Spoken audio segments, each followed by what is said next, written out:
The hologram appeared on every screen in the command center. Admiral Jiho stood still, his arms crossed over his chest. He watched the alien diplomat on the display. The creature had 3 eyes that glowed with anger. Its mouthparts clicked and moved as it spoke. "Your species has broken our laws," the alien said. The translation software turned its words into human language. "You have taken technologies that are forbidden. You have built settlements in zones that belong to others. You refuse to give us your genetic information. The Galactic Council has voted. Humanity must return to a primitive state or you will all die." The message ended with a final statement. Earth had 30 days to surrender. If they refused, the combined fleet would burn every human city to ash. Every colony would be destroyed. Every space station would be reduced to debris. The transmission ended. The screens went dark. Silence filled the command center for exactly 3 seconds. Then Admiral Jiho smiled. 30 days, he said quietly. He turned to look at Captain Hiren, who stood beside him. "They are giving us 30 days. Hiren's mouth twitched. She almost smiled too. "Should we tell them, sir?" "Tell them what?" Jiho's smile grew wider. "That we have been ready for this moment for 200 years. Around them, officers began moving quickly. They did not panic. They did not look afraid. They had purpose. Every person knew exactly what to do. Colonel Doyun pulled up a holographic map. It showed every human ship in space, every station, every hidden base. "All Ghost Fleet units are responding," he reported. "Stealth carriers are moving into position." The outer colonies report full weapons authorization. "What about the sleepers?" Jiho asked. "Waking them now, sir. The first generation will be very pleased." Jiho walked to the large window. He looked down at Earth below. The planet looked peaceful from orbit. Blue oceans, green continents, white clouds. To anyone watching, Earth seemed defenseless. But that was exactly what humanity wanted them to think. Humans had learned important lessons the hard way. 70 years ago, when they first met the Galactic Council, they had been welcomed warmly. The aliens called them primitive but promising. They gave humanity a small territory in space. They told humans to stay quiet and learn from the older, wiser species. The humans had smiled. They had nodded politely. They had said thank you, and then they immediately began preparing for war. Because humanity already knew what empires did to the weak. Humans had fought each other for thousands of years on Earth. They had built empires. They had destroyed empires. They knew the pattern. They recognized what the Galactic Council truly was. Not a government of equals. Not a peaceful federation. It was a protection racket. The strong species divided the galaxy among themselves. They kept everyone else weak and obedient. Earth had been given time. Time to watch. Time to learn. Time to steal technology. And most importantly, time to build weapons. "Send the response," Jiho ordered. "Use standard diplomatic protocols." Hiren raised an eyebrow. "Just the standard refusal?" "Yes, let them think we are afraid. Let them think we will beg for mercy." Jiho's expression became hard. His eyes were cold. "And activate Protocol Homecoming. Every human in galactic space needs to come home. Merchants, diplomats, students, tourists. Bring them all back. Even the deep cover agents. Everyone. If humanity is going to show the galaxy what we really are, I want every one of our people safe first." Hiren saluted. She moved quickly to carry out the orders. Within hours, human ships across the galaxy began quietly disappearing. They slipped away from ports and stations when no one was watching. They used secret routes that the Galactic Council did not know existed. All of them headed back toward Earth. Deep in Earth's oceans, something stirred. In mountains, hidden doors opened. In hollowed-out asteroids, lights turned on for the first time in decades. In the dark spaces between stars, ships that had never appeared on any official list powered up their reactors. Weapons that officially did not exist ran final checks. Soldiers who had trained their entire lives for a war that might never come finally received their orders. The waiting was over. In a bunker beneath the Pacific Ocean, Commander Minho sat in the command chair of the UES Retribution. The ship had been built in secret over 15 years. It had never been registered. No alien spy had ever seen it. It was a heavy battlecruiser armed with weapons the Galactic Council thought were impossible. "All systems green," his tactical officer reported. "Reactor at full power. Weapons ready. Stealth field holding steady." Minho nodded. "Take us to the rally point." Silent running. The Retribution rose from its underwater dock. It passed through the ocean without making a sound. It broke the surface and climbed into space, completely invisible to any scanner. Across Earth's solar system, 300 ships just like it were doing the same thing. Admiral Jiho watched the tactical display as his hidden fleet assembled. Every ship appeared on the map as it dropped its camouflage and reported ready. The Ghost Fleet, humanity's secret weapon. They think we have 43 ships, Hiron said quietly, standing beside him. Converted civilian vessels with primitive weapons. Let them keep thinking that, Jiho replied. The longer they underestimate us, the better. What if they don't attack? What if they accept our diplomatic response? Jiho shook his head slowly. They will attack. Empires always attack. They cannot afford to look weak. If they let us refuse their demands, other species might get ideas. They might start refusing too. No, they will come. And when they do, we will be ready. He thought about all the years of preparation, the secret shipyards, the hidden research facilities, the thousands of scientists who had worked their entire careers on classified projects, the soldiers who had trained in secret bases, the spies who had stolen alien technology piece by piece, 200 years of planning, 200 years of preparation, all leading to this moment. Send a message to all fleet commanders, Jiho ordered.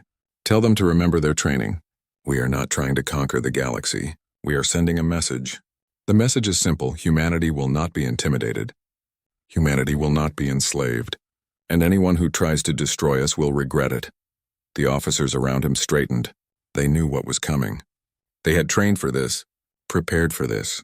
Some had been born into families where every generation had prepared for this war. Jiho looked at Earth one more time. His home, the cradle of humanity, a planet that had survived ice ages and asteroid impacts, a species that had climbed from caves to the stars. They had fought each other for millennia, learning and perfecting the art of war. Now they would show the galaxy what humanity had learned. The Galactic Council thought they were crushing an upstart species. They thought they were teaching primitive humans a lesson about respecting their betters. They had no idea they had just woken a sleeping monster. Admiral, Doyen called out, we are receiving responses from the sleepers. The first generation is awake. They are excited. Jiho allowed himself a small smile. The first generation. The original soldiers and scientists who had started preparing for this war 200 years ago. They had undergone suspended animation, waiting for the day when they would be needed. Men and women who had sacrificed everything, giving up their normal lives to sleep until humanity needed them. Tell them welcome back, Jiho said, and tell them their long wait is over. The countdown had begun. 30 days until the Galactic Council's deadline. 30 days until the combined fleet arrived at Earth. But humanity was not counting down to surrender. They were counting down to war, and they were ready. 27 days after the declaration, the combined fleet assembled at the edge of human space. 600 warships from 12 different species. They represented the might of the Galactic Council. The Vorkesh commanded the largest group.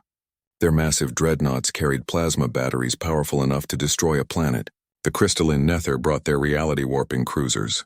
Even the usually neutral Pelkesh had sent their bioships, living vessels grown specifically for war. Fleet Commander Vexthral stood on the bridge of his flagship, the Eternal Dominance. He watched the tactical display with satisfaction. His intelligence report said Earth had only 43 military vessels, converted civilian ships with basic kinetic weapons and simple energy shields. The humans had sent desperate messages begging for peace. They offered anything to avoid war. Pathetic, Vexthral thought. All ships report ready, Commander, his tactical officer announced. Excellent. Begin the standard approach.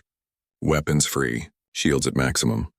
Vexthral settled into his command throne. Let us make this quick. I want to be home for the Ascension Festival. The fleet moved forward in perfect formation, a wall of overwhelming power advancing toward Earth's outer defense platforms. Long-range sensors showed the human ships retreating toward their homeworld. Exactly as expected. Then everything changed. Space itself seemed to tear open. Stealth fields dropped all around them. Suddenly, the combined fleet was not facing 43 primitive vessels. They were surrounded by over 300 warships that had been hiding in plain sight. Ships using stealth technology the Galactic Council believed was impossible. But these were not converted civilian craft. Captain Minho commanded the UES Retribution, a heavy battle cruiser that existed nowhere in official human records. His crew had trained for this exact scenario for 5 years. When the order came, they dropped stealth and opened fire. 50 other Ghost Fleet vessels did the same at the exact same moment. The weapons were not primitive kinetics. Railguns accelerated tungsten rods to incredible speeds. No energy signature to detect. No warning. The Vorkesh Dreadnought Truth's hammer simply ceased to exist. 3 rounds punched through its shields like they were paper. The ship's reactor detonated in a brilliant flash. "Target their command vessels," Minho ordered calmly. "Fire at will." Across the battlefield, human ships revealed weapons that should not exist. Quantum torpedoes that ignored conventional shields. Focused antimatter beams. Gravity well generators that crushed ships like empty cans. And then came the real surprise. Commander Sunhee piloted her fighter through the chaos with practiced ease. The Banshee-class strike craft was not just fast. It could phase shift, becoming temporarily intangible. It passed through enemy shields before rematerializing inside and unleashing its payload. "Phoenix Squadron on my mark," she transmitted. "Remember our orders. Disable, do not destroy. We want prisoners." 12 fighters shimmered and vanished. They reappeared inside the Nether flagship. Their precision strikes hit power distribution nodes, communications arrays, life support systems. Within 90 seconds, the pride of the Nether fleet was dead in space. Its crew suffocated as oxygen vented into vacuum. The combined fleet tried to regroup, but human electronic warfare had already compromised their tactical network. Ships received contradictory orders. Weapons targeting systems failed. Some vessels found their own reactors shutting down. Human viruses activated. Dormant code that had been waiting since human technicians had serviced them at neutral ports months ago. Fleet Commander Vexthrall watched his perfect formation disintegrate into chaos. "How are they doing this?" Our intelligence said. "Our intelligence was fed exactly what the humans wanted us to know, sir," his tactical officer said quietly. His voice trembled with fear. Before Vexthrall could respond, something massive appeared on sensors. A human supercarrier, twice the size of his flagship, dropped out of faster-than-light travel directly above the combined fleet. Its launch bays opened like the mouth of some ancient. Predator Lieutenant Yuna sat in the briefing room of the UES Indomitable with 500 other pilots. She watched the deployment countdown tick toward 0. "Remember your training," their squadron leader Major Tajin said calmly. "We are not here to massacre them. We are here to send a message. Disable their weapons and engines, then move to the next target. Make every shot count," the launch klaxon sounded. Yuna felt the familiar acceleration as her bomber catapulted into space. Around her, the entire wing deployed. 300 heavy bombers, each carrying enough firepower to crack a moon. The Galactic Fleet had never seen coordinated strike craft operations on this scale. Their point defense systems were designed to stop missiles and torpedoes. They were utterly unprepared for manned fighters moving with inhuman precision, working in perfect synchronization. Yuna's targeting computer locked onto a Vorkesh cruiser. "Phoenix 3 engaging," she reported. Her bomber dove toward the enemy ship. Point defense fire filled the space around her, but her evasion pattern was perfect. She released her payload at exactly the right moment. The antimatter torpedo struck the cruiser's engine section. The ship did not explode. Instead, its engines died. Its weapons went dark. It drifted helplessly in space, target disabled. Moving to next objective. All across the battlefield, the story repeated. Human bombers struck with surgical precision, not destroying, disabling, creating a fleet of crippled ships that would serve as a message. Within 3 hours, the combined fleet had been reduced to wreckage and crippled hulks. 400 ships destroyed or disabled. The remaining vessels fled in disorder. They abandoned their dead and wounded. They ran back toward Council space as fast as their drives would carry them. Human casualties, 12 fighters lost. 2 frigates damaged. 0 capital ships destroyed. Admiral Jiho watched from Earth Command as the survivors limped away. "Let them go," he ordered. "Let them tell the galaxy exactly what happened here." Captain Hyeron approached with a data pad. "Prisoners are being processed. We recovered 20,000 survivors. They are terrified, sir. Some are requesting asylum. Treat them well," Jiho said. "Give them medical care. Show them that humans are not monsters." He smiled grimly. "Even if we are very, very good at war." The interrogations began immediately. Not torture, not intimidation. Simple questions.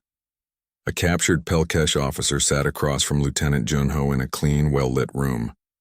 The alien's bioluminescence flickered with fear and confusion. "Why?" the Pelkesh asked. "Why did you spare us?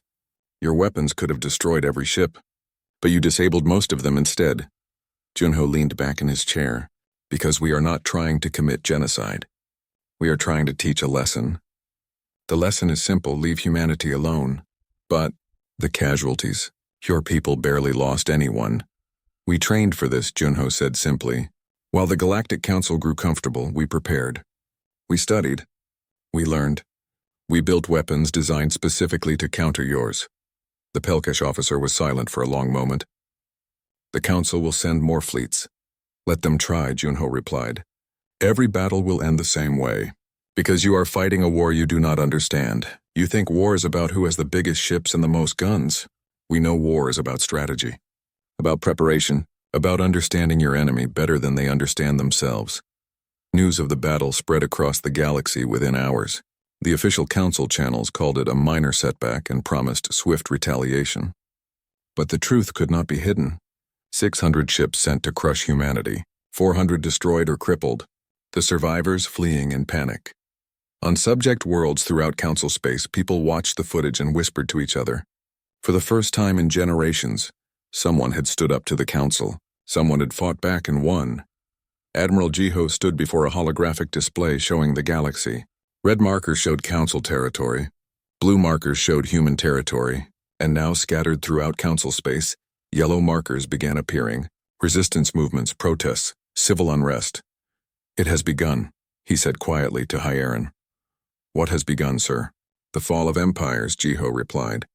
"They always fall the same way. Not from external conquest, but from internal collapse. The moment people realize their rulers are not invincible, everything changes." He highlighted several star systems. These are subject species that have been oppressed for decades. They are watching what happened here. They are asking themselves a question. If humanity can defy the council, why can't we? Are we going to help them? "When the time is right," Jiho said. "For now, we let the council make their next move. They cannot afford to look weak. They will escalate. And when they do, we will be ready." The battle that was supposed to crush humanity had lasted less than a day.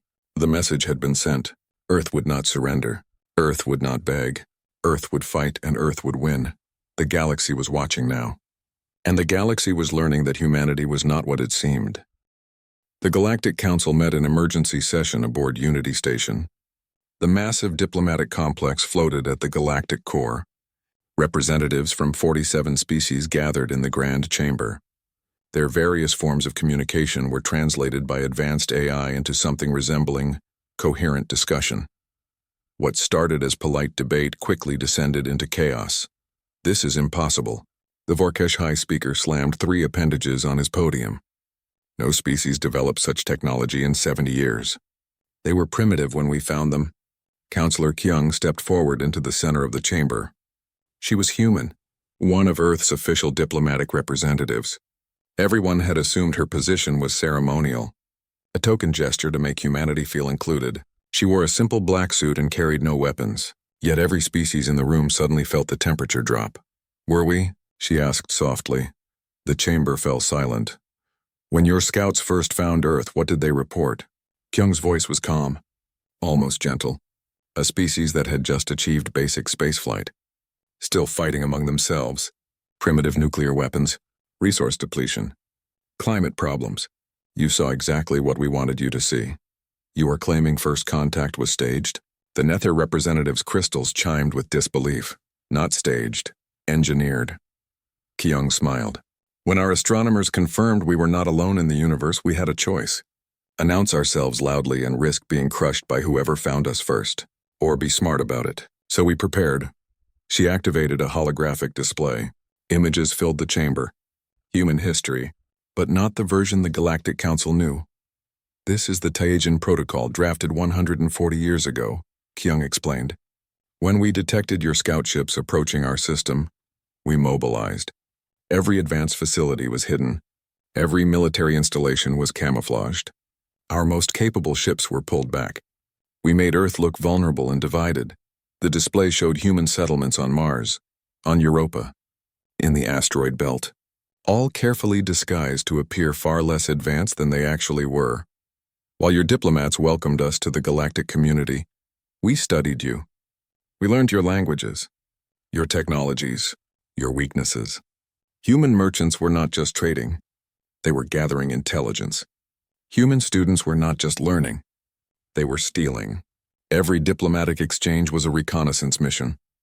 A Pelkesh counselor's bioluminescence flared with anger. You dare admit to espionage in this chamber? I admit to survival, Kyung replied coldly. Did you know that 70% of primitive species brought into the Galactic Council are either subjugated or extinct within 2 generations? We studied your history. We saw what you did to the Trellin, the Borquat, the Hilvan, species that trusted you. She let that sink in. Humanity learned long ago that in an uncertain universe, the only people you can truly rely on are your own. We have spent 10,000 years perfecting the art of organized violence. We have fought wars on every continent of our world. We have developed 10,000 ways to kill each other. And now we have adapted every single one of those methods for your species. Back on Earth, Professor Jiwoo lectured to a room full of young officers in the War College. She was explaining humanity's strategy to the next generation of commanders. The key to humanity's survival, she said, was understanding that we did not need to match the Galactic Council's technology immediately. We needed to excel where they were weakest. She brought up tactical analyses of previous galactic wars. The Council species fight according to rigid doctrines. They establish formal battle lines. They rely on overwhelming firepower and shields. They have forgotten what real war looks like, because they have been the strongest powers in the galaxy for so long. They have never faced an existential threat.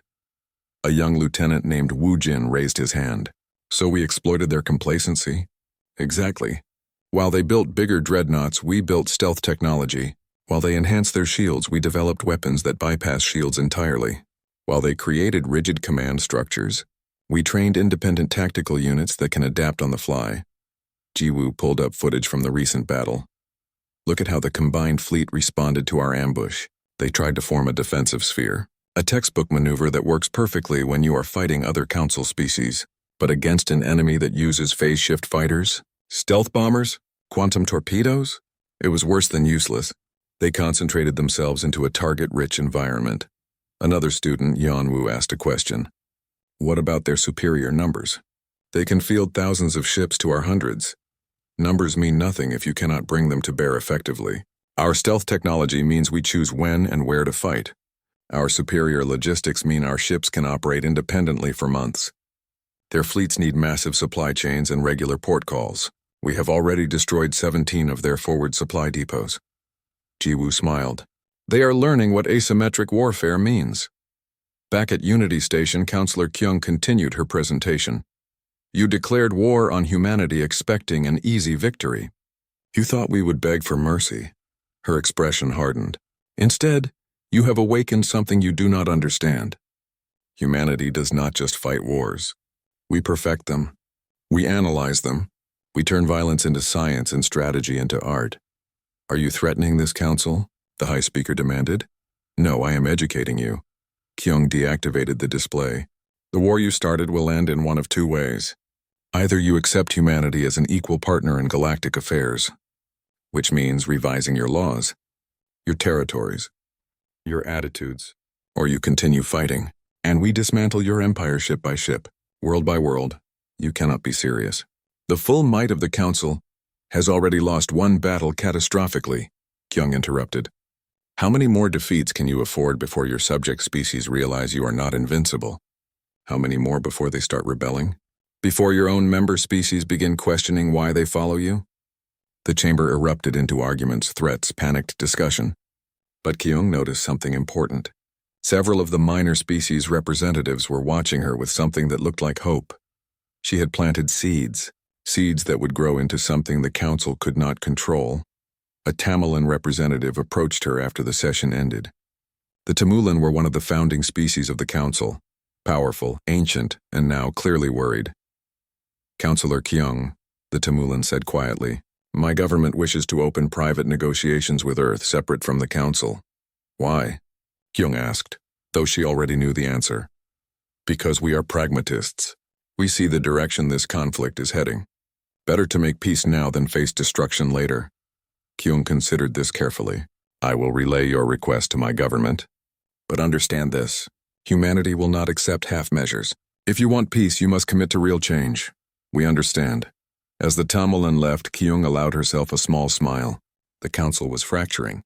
Not from military defeat alone, but from political reality. The member species were realizing that continuing this war would cost them more than they could afford. Meanwhile, in deep space, Captain Junho commanded the UES Shadow Strike, a deep penetration vessel designed for operations behind enemy lines. His mission was to visit oppressed species and offer them something the Council never had, a choice. He stood in a meeting chamber on Kelros Prime, facing representatives of the Kelrosi people, a species that had been conquered by the Council 40 years ago and systematically stripped of their autonomy. We do not understand, said Elder Hivrox. Her fur rippled with confusion. Why would humanity help us? What do you gain? Yunyo kept his expression neutral. Strategically allies, another front in the war that divides Council resources. He paused. But there is more to it than that. My grandmother was from a small nation on Earth that was occupied by a larger power. She taught me that freedom is not something granted by the powerful, it is something taken by the brave.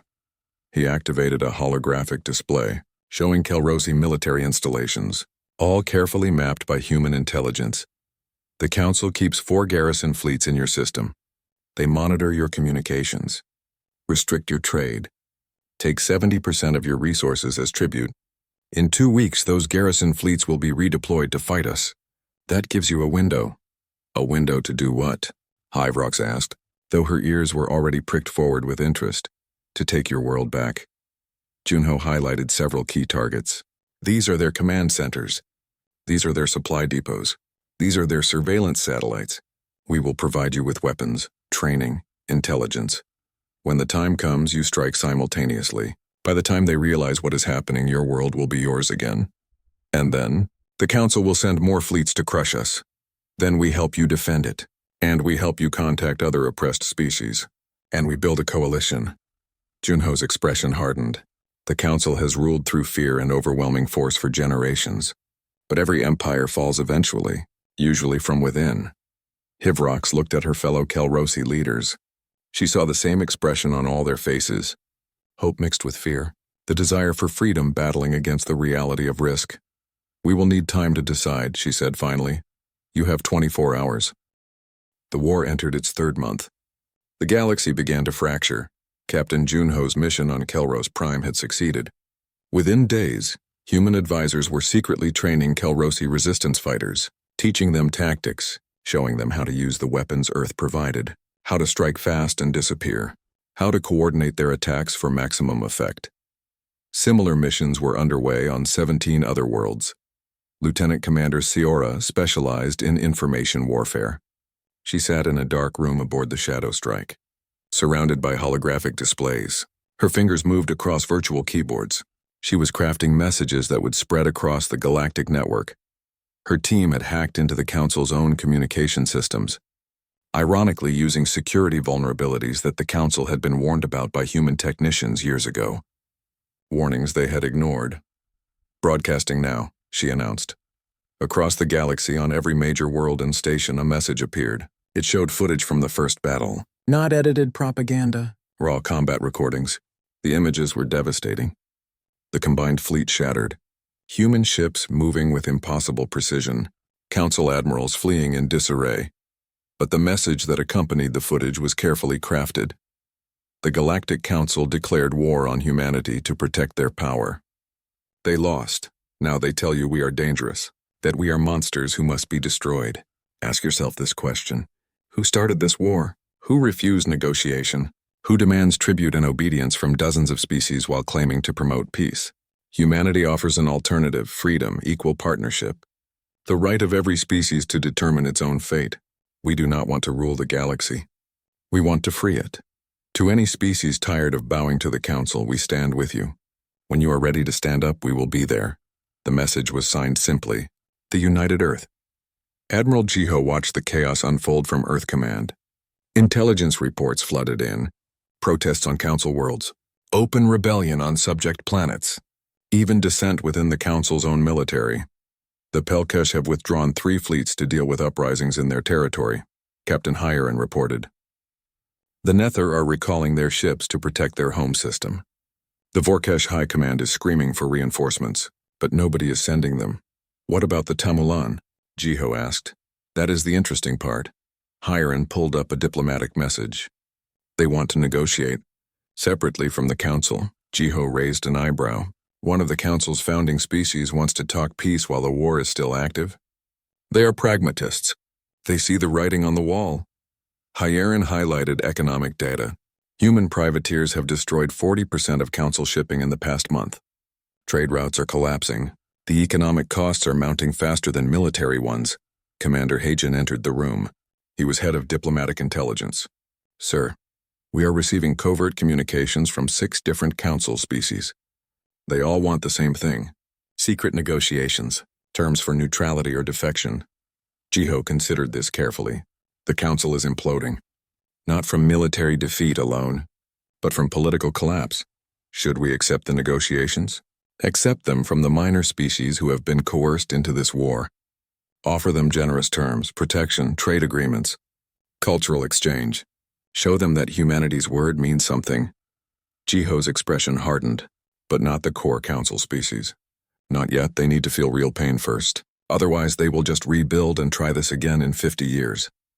On Kelros Prime, the rebellion began exactly on schedule. Resistance leader Corvin had never imagined his people could fight back against the council's garrison forces. But the human weapons changed everything.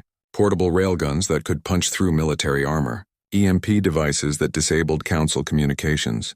Most importantly, intelligence so precise that every strike hit exactly where it needed to. The attack began at midnight local time. Across the planet, resistance cells struck simultaneously. Command centers went dark.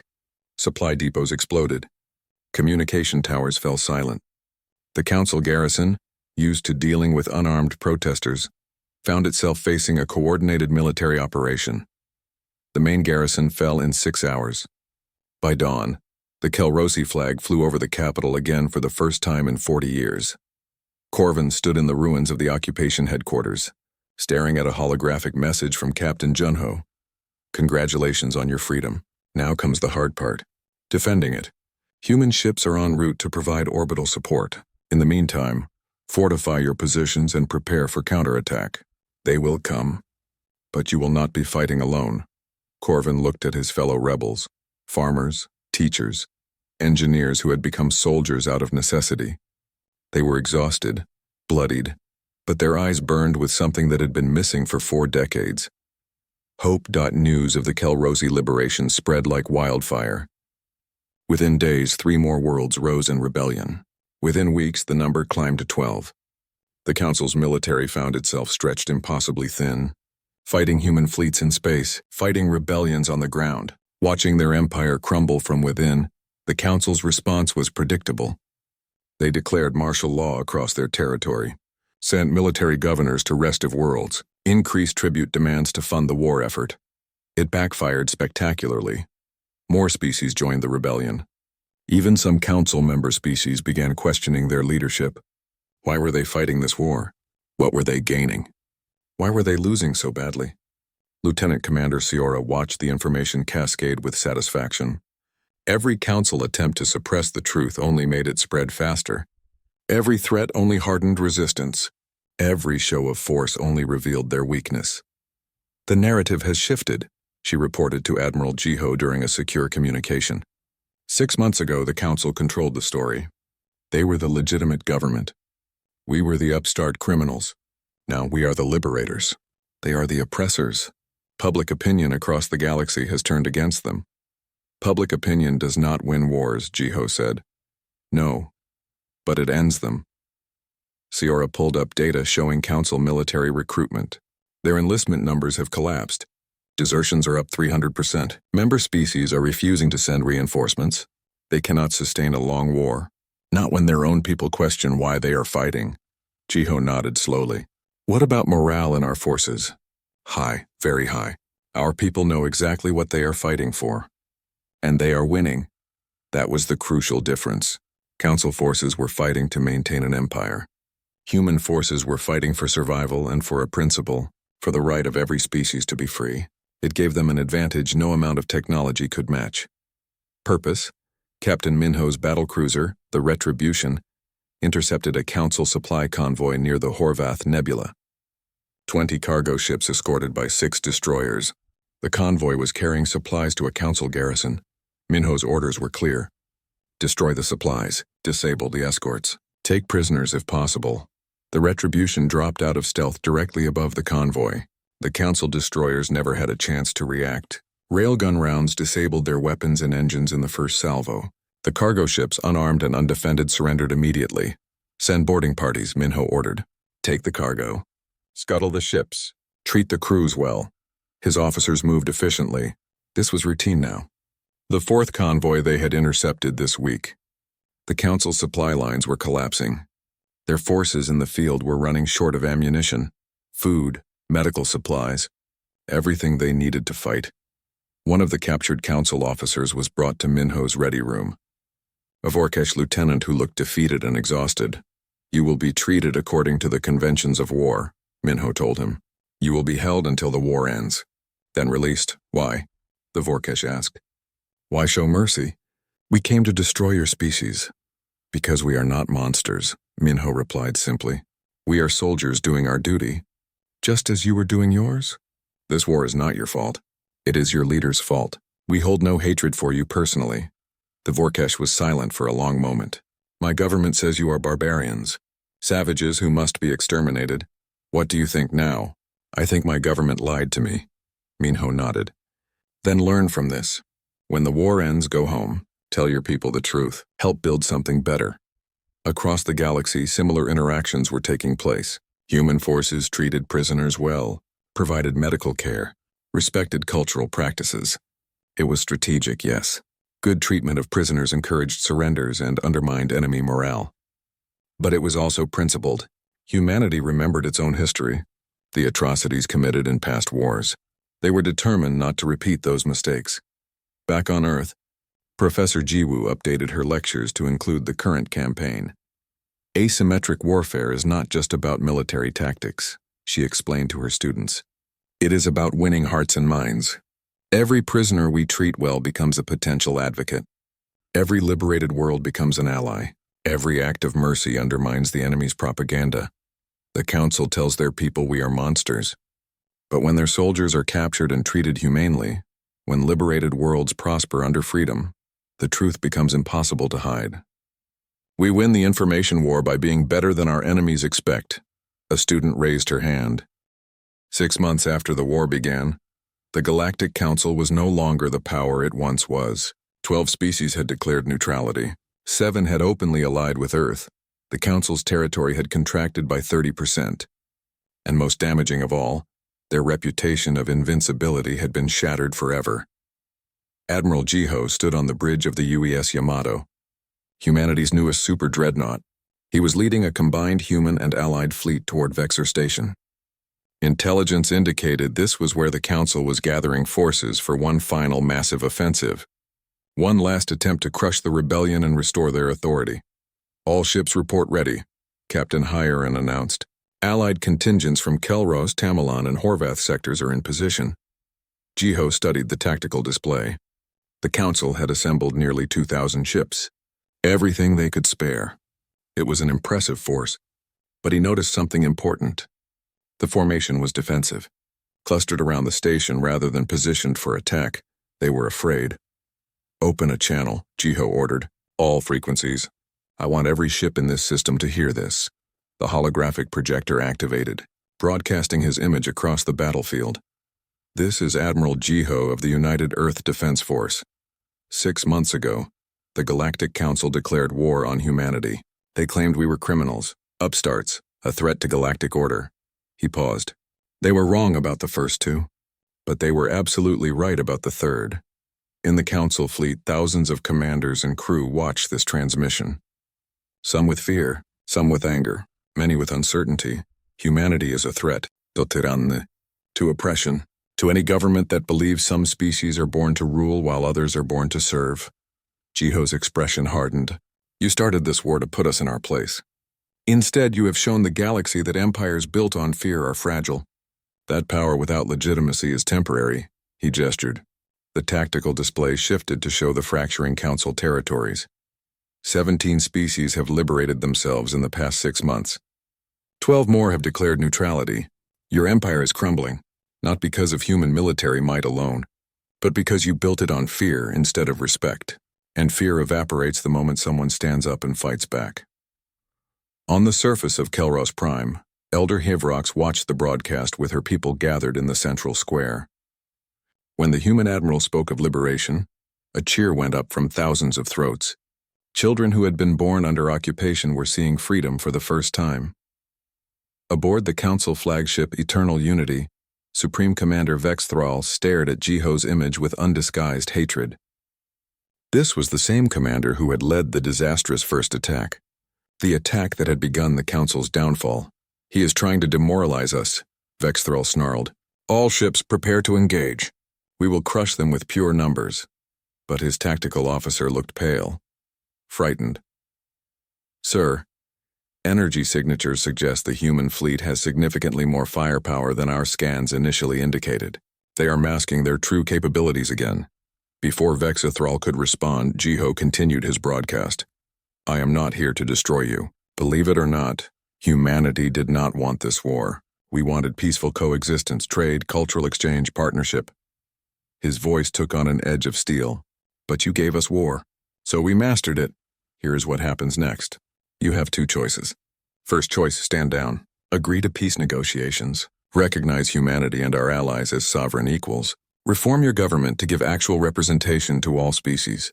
Accept oversight to ensure you never again wage wars of conquest.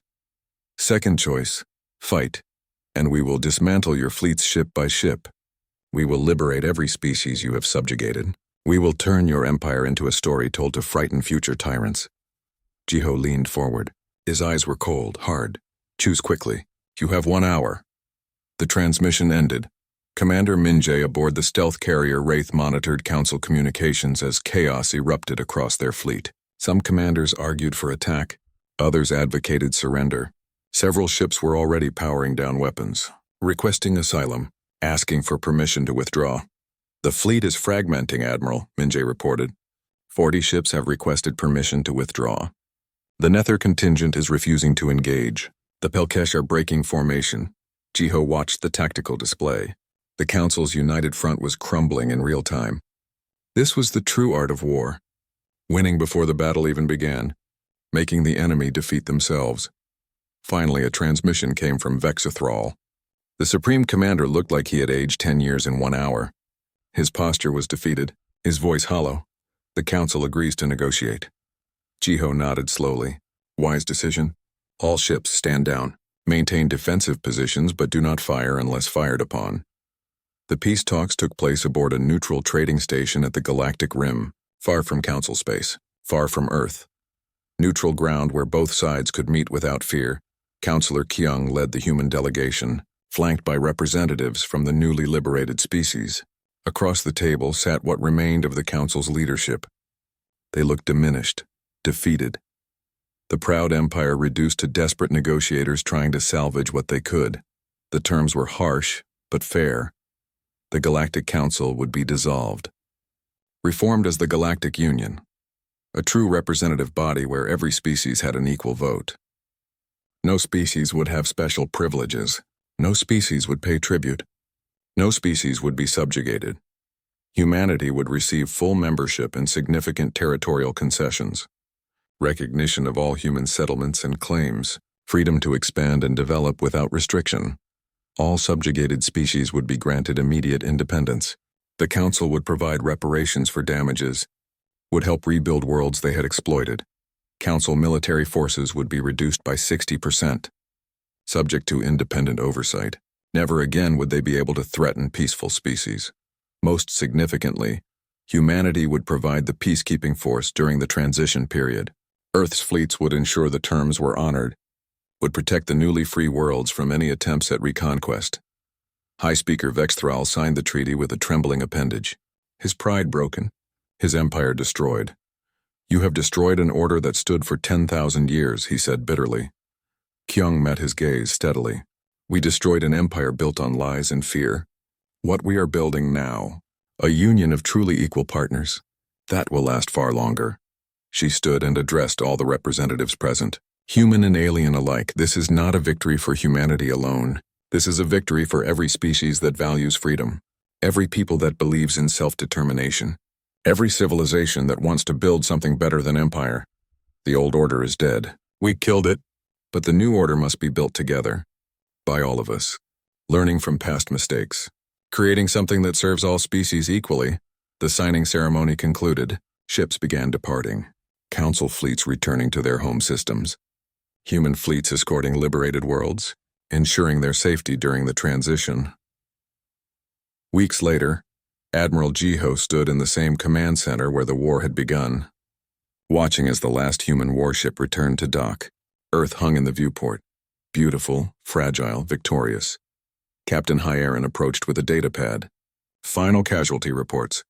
3,000 human lives lost, 15 capital ships destroyed, 47 ships damaged beyond repair. Jiho felt the weight of those numbers. 3,000 families who would never see their loved ones again. 3,000 futures cut short. The price of victory was always paid in blood. How many council casualties? He asked quietly. Approximately 150,000 across multiple species, though most were from ships we disabled rather than destroyed. Still too many. Jiho turned from the window. War is always too expensive, even when necessary. But it was necessary, Hyeron said softly. Perhaps.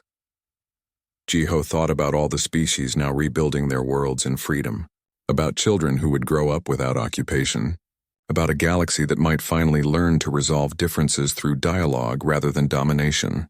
Perhaps it was. In her quarters, Lieutenant Yuna recorded a message to her younger brother. He was still in university studying xenobiology. The war is over. We won. But it does not feel like victory. It feels like we prevented something terrible and started something uncertain. She paused, choosing her words carefully. The real work starts now. Building peace is harder than fighting war. Making the union actually work. Ensuring this never happens again. I hope your generation does better than ours. That you build something lasting. Something good. On Kelros Prime, Elder Hivrox dedicated a monument to the liberation. The inscription was written in both Kelrosi and English. Freedom is not granted by the powerful. It is taken by the brave and protected by the vigilant. Let this stand as a reminder. Tyranny falls not when the oppressed beg for mercy, but when they stand together and refuse to kneel. The monument listed every human who had died helping liberate Kelros. Every Kelrosi who had fallen in the rebellion. Hivrox made sure their names would be remembered for generations, that their sacrifice would never be forgotten. And deep in Earth's War College, Professor Jiwoo began teaching a new course. Post-war strategy. Building peace after victory. The first lesson was simple but profound.